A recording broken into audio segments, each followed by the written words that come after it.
প্রিয় শিক্ষার্থীরা, সালাম আলাইকুম। আশা করি ভালো আছো। আমি Hasina Begum, assistant teacher, Comilla modern high school. শিক্ষার্থীরা, তোমরা জানো আগামী মাসে তোমাদের তৃতীয় অনলাইন পরীক্ষা শুরু হবে। এই পরীক্ষার রুটিন অনুসারে প্রিপারেশন, অ্যাপ্রোপ্রিয়েট প্রিপারেশন এগুলো তোমাদের কাছে গত দুটি ক্লাসে আমি আলোচনা করেছিলাম। আজকে তোমাদের সামনে আমি আলোচনা করব ইউজ অফ প্রিপোজিশন নিয়ে, অর্থাৎ বাক্যে কিভাবে আমরা সঠিক প্রিপোজিশন ব্যবহার করব তা নিয়ে আলোচনা করব। তাহলে আসো আমাদের আজকের পাঠ শুরু করা যায়। আমাদের আজকের পাঠ use of prepositions. Use of prepositions.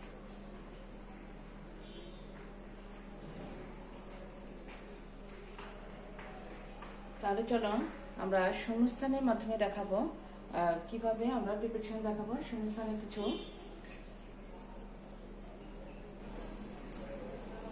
তাহলে দেখো শিক্ষার্থীরা, এখানে আমরা কিছু ফিল ইন দ্য গ্যাপ নিয়েছি এবং এখান থেকে সঠিক উত্তর বাছাই করব কিভাবে।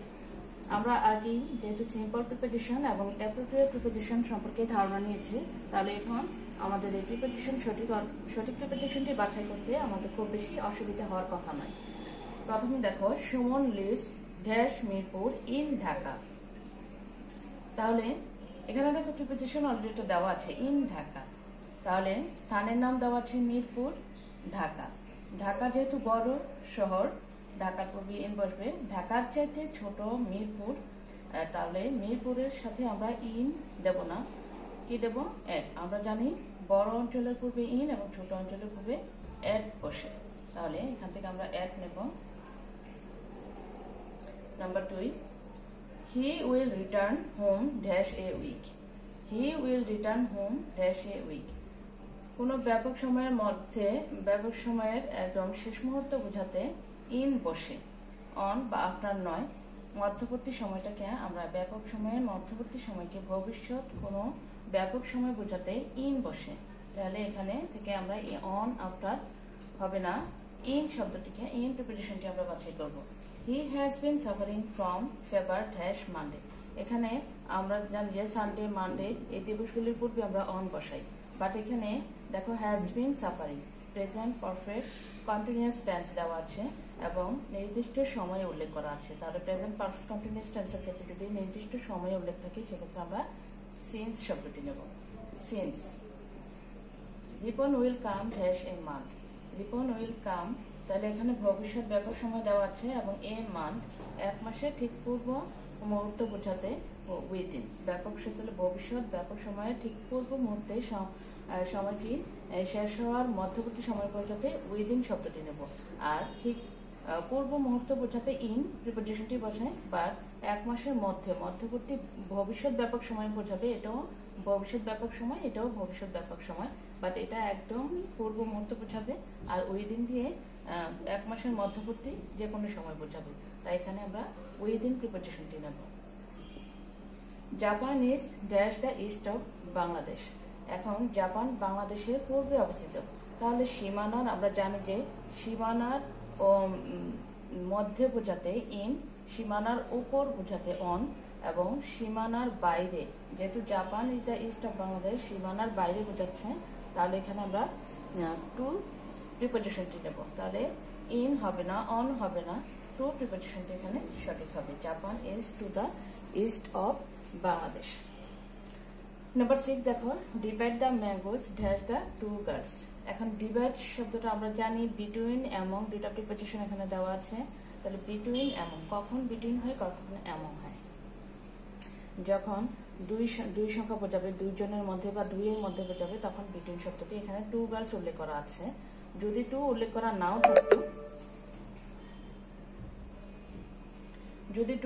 নাও থাকতো, তাহলে দেখো আমরা ডিভাইড শব্দটি, ডিস্ট্রিবিউট, ডিভাইড শব্দটি দিয়ে কিন্তু আমরা বুঝতে পারতাম যে এখানে বিটুইন হবে, কারণ ডিভাইড তো শেয়ার করা বা ভাগ করা, দুইজনের মধ্যে ভাগ করে দেওয়া, তাহলে এখানে হবে বিটুইন।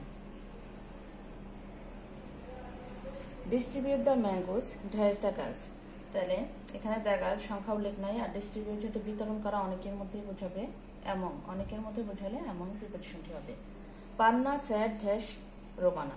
পান্না স্যাড ড্যাশ রোমানা, তাহলে স্যাড এখানে বিসাইড বিসাইড বিসাইড তো পাশে আর বিসাইড হচ্ছে অধিকন্ত, তাহলে আমরা পাশে শব্দটি নেব beside. I have two other interesting books. যেহেতু বিসাইড পাশে এবং বিসাইড অধিকন্ত, তাহলে আমরা এখানে বিসাইড পাশে অর্থ পাবো আর এখানে অধিকন্ত অর্থ, অর্থাৎ I have two other interesting books besides this. এই বইগুলি ছাড়াও আরো দুটি বই ছাড়াও আমার আরো অনেক মজার বই আছে, তাহলে বিসাইডস অধিকন্ত বিসাইডস। এভাবে দেখো আমরা কিন্তু অনেক প্রিপোজিশনের মধ্যে সঠিক প্রিপোজিশনটি ঠিকই বের করে নিতে পারছি, যেহেতু আমরা প্রিপোজিশন সম্পর্কে আগেই ধারণা নিয়েছি। আর চলো আমরা আরো কিছু বাক্য অনুশীলন করব। দেখো এরপরের sentence number 10, the pen is dash the table, the pen is dash the table. এখন কলমটি টেবিলের উপরে, এখানে অন, অ্যাবভ, ওভার তিনটা অর্থই উপরে, যেহেতু কলমটি টেবিলের উপরে লাগালাগি অবস্থায় আছে, আমরা জানি লাগালাগি অবস্থায় থাকলে অন হয়, এখানে সঠিক preposition on. The crow is flying dash my head, তাহলে ফ্লাইং এখানে কাকলি আমার মাথার উপর দিয়ে উড়ে গেল, এখানেও উপর বোঝাচ্ছে, ওভার, অন, অ্যাবভ, কোনটি বেছে নেব? আমরা জানি উপর দিয়ে একটু দূরত্ব রেখে যদি বোঝায়, উপর বোঝায়, তাহলে এখানে চলমান অবস্থায় বোঝালে ওভার শব্দটি হবে, এখানে আমরা ওভার প্রিপোজিশনটি নেব। Our school is dash hand, our school is dash hand, এখানে আওয়ার স্কুল ইজ নিকটে বোঝাতে অ্যাট হ্যান্ড, নিকটে বোঝাতে অ্যাট হ্যান্ড, ইন বাট হবে না, অ্যাট হ্যান্ড নিকটে বোঝাবে, our school is at hand. Walking dash the morning is good for health, in, on, of, তাহলে ওয়াকিং এখানে সময় বোঝাচ্ছে, যেহেতু walking in the morning is good for health. He came here dash foot, he came here on foot, he came here on foot, পায়ে হেঁটে বোঝাতে ফুটের পূর্বে আমরা অন ব্যবহার করি, বাই বা অফ হবে না, অন, পায়ে হেঁটে বোঝাতে অন, বা কোনো যানবাহন যদি হতো, পায়ে হেঁটে না হয়ে ফুট না হয়ে যদি কোনো যানবাহন বোঝাতো তাহলে বাই বসতো। Write an application dash your headmaster, কারোর নিকট কোনো কিছু বোঝাতে, যেহেতু হেডমাস্টারের নিকটে তোমার অ্যাপ্লিকেশনটা লিখো, তাহলে এখানে টু বসবে, টু কোনো কার প্রতি বা নিকট বোঝাতে। You should abstain dash smoking, কোনো কিছু থেকে বিরত থাকা, আমরা জানি অ্যাবস্টেন হচ্ছে বিরত থাকা, যেহেতু কোনো কিছু থেকে, স্মোকিং থেকে বিরত থাকা, তাহলে হতে বা থেকে ফ্রম অর্থে ব্যবহৃত হয়, এখানে আমরা ফ্রম প্রিপোজিশনটি নেব। হি স্টোড ড্যাশ মি, হি স্টোড ড্যাশ মি, এখানে স্টোড সে দাঁড়ালো, বিফোর, টু, ফর, সে আমার জন্য দাঁড়ালো, সে আমার প্রতি দাঁড়ালো, না সে আমার সামনে দাঁড়ালো, তাহলে সে আমার সামনে দাঁড়ালো, বিফোর যেহেতু পূর্বে, পূর্বে না হয় এখানে সামনে বোঝাচ্ছে, বিফোর সামনে অর্থে এখানে আমরা বিফোর প্রিপোজিশনটি নেব। তাহলে এভাবে দেখা যায় বাক্যে আমরা সঠিক প্রিপোজিশন বাছাই করতে হলে প্রিপোজিশন সম্পর্কে ক্লিয়ার ধারণা থাকা বাঞ্ছনীয়, অবশ্যই আমাদের এটা ক্লিয়ার ধারণা থাকতে হবে।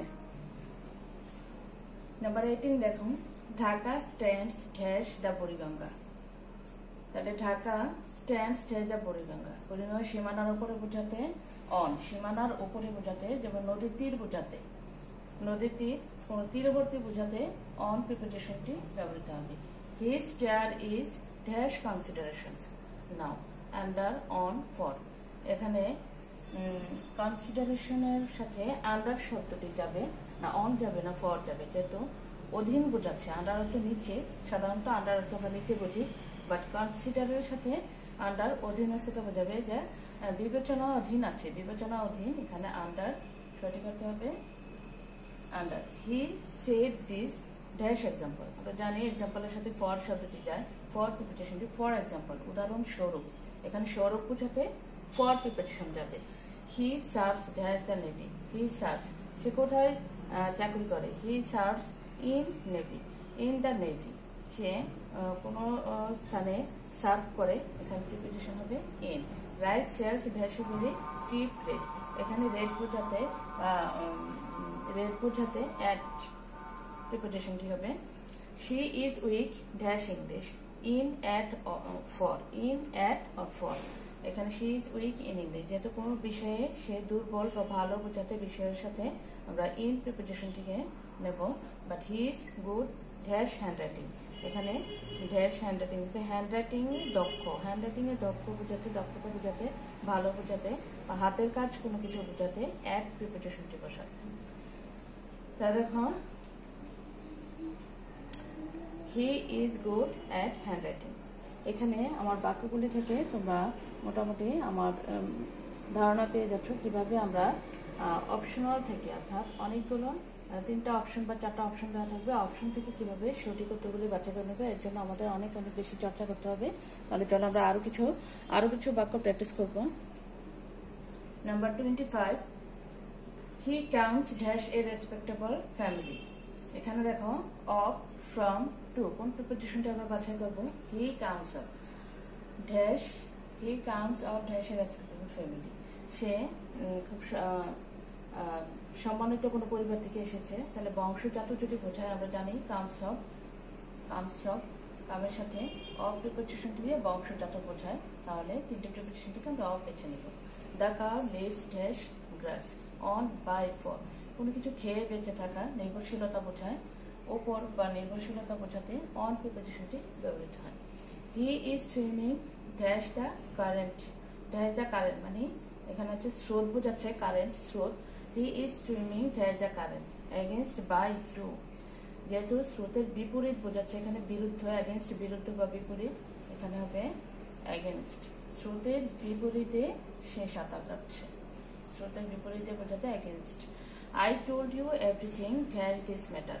আমি তোমাকে এই সম্পর্কে, এই বিষয়টি সম্পর্কে সবকিছু বলেছি। I told you everything dash this about, of, on.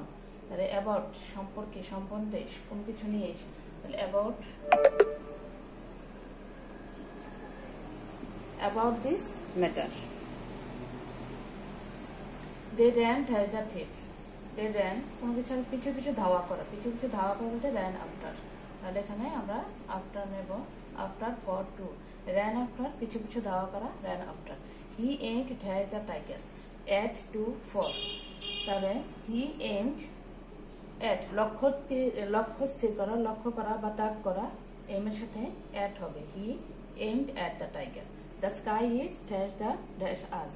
বলছি আগেই বলেছি আমরা, the sky is dash the dash us. উপরে বোঝাতে স্থির অবস্থায় যদি গ্যাপ থাকে, অর্থাৎ দূরত্ব বজায় রেখে উপরে বোঝাতে অ্যাবভ। তাহলে প্রায় 31টি সেন্টেন্স আমরা প্র্যাকটিস করলাম। দেখি আরো কিছু practice. 32, number 32, what is the time dash your watch? What is the time dash your watch? তাহলে তোমার ঘড়ির অনুসারে, অনুসারে বোঝাতে এখানে বাই প্রিপোজিশন হবে। তোমার ঘড়িতে কয়টি বাজে। টাইম বোঝাতে the letter was written dash me.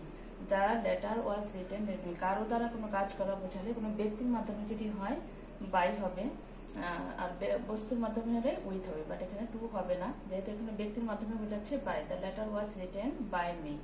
The letter was written by me. We should not speak ill of one.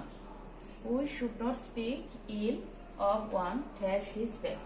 এখানে আছে বিহাইন্ড মানে পেছনে বোঝাতে, বিফোর, বিফোর পূর্বে, বিফোর পূর্বে, সম্মুখে ইত্যাদি বোঝাতে বিফোর, উইথ সাথে। তাহলে এখানে আমরা কোনটি নেব? One should not speak ill. Speak ill মানে কারো দুর্নাম করা, কারোর বিরুদ্ধে খারাপ কিছু বলা। তাহলে উই শুড নট স্পিক ইল, আমাদের কোনো কারো কিছু খারাপ বলা উচিত না। অবন কারোর বিরুদ্ধে কারো খারাপ বলা উচিত না। ড্যাশ হিজ ব্যাক, এখানে বিফোর হবে না, উইথ বা সাথে, তার সাথেও হবে না। তাহলে বিহাইন্ড পিছনে বা পশ্চাতে বোঝাতে বিহাইন্ড শব্দটি প্রিপোজিশনটি হবে। তাহলে এখানে আমরা বিহাইন্ড ব্যবহার করব। We should not speak ill of one behind his back, কারোর পশ্চাতে আমার তাকে নিয়ে খারাপ কথা বলা উচিত নয়। 35 এর সময় it is the car dash my uncle. It is the car, তাহলে এই গাড়িটি, ইট ইজ দ্য কার, এই গাড়িটি কার, ড্যাশ মাই আঙ্কেল। আমরা জানি যে অধিকারভুক্ত বোঝাতে আমরা অফ প্রিপোজিশনটি ব্যবহার করি। ফর জন্য, টু আমার আঙ্কেলের প্রতি বোঝাবে না, জন্য বোঝাবে না, এখানে অধিকারভুক্ত অফ বোঝাবে। It is the car dash my uncle. It is the car of my uncle. তাহলে দেখো আমরা প্রিপোজিশনের নিয়ম আলোচনা করেছি এবং প্রিপোজিশন আগে অনেক প্র্যাকটিস করেছি। এভাবে আমরা কিন্তু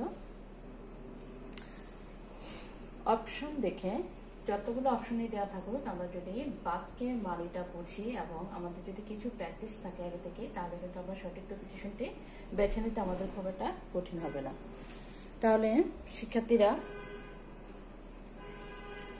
আজকে আমরা প্রায় 35 পর্যন্ত প্রায় 35টি সেন্টেন্স আমরা আলোচনা করলাম প্রিপোজিশন নিয়ে।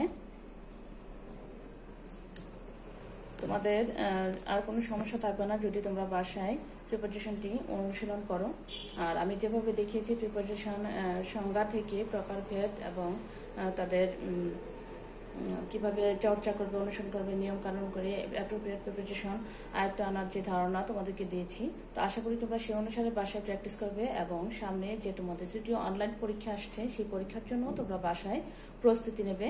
তো তোমাদের জন্য প্রত্যাশা হলো তোমরা ভালো পরীক্ষা দেবে এবং বাসায় অবশ্যই নিয়ম অনুসারে পড়াশোনা করবে। আজকে এই পর্যন্তই। আল্লাহ হাফিজ।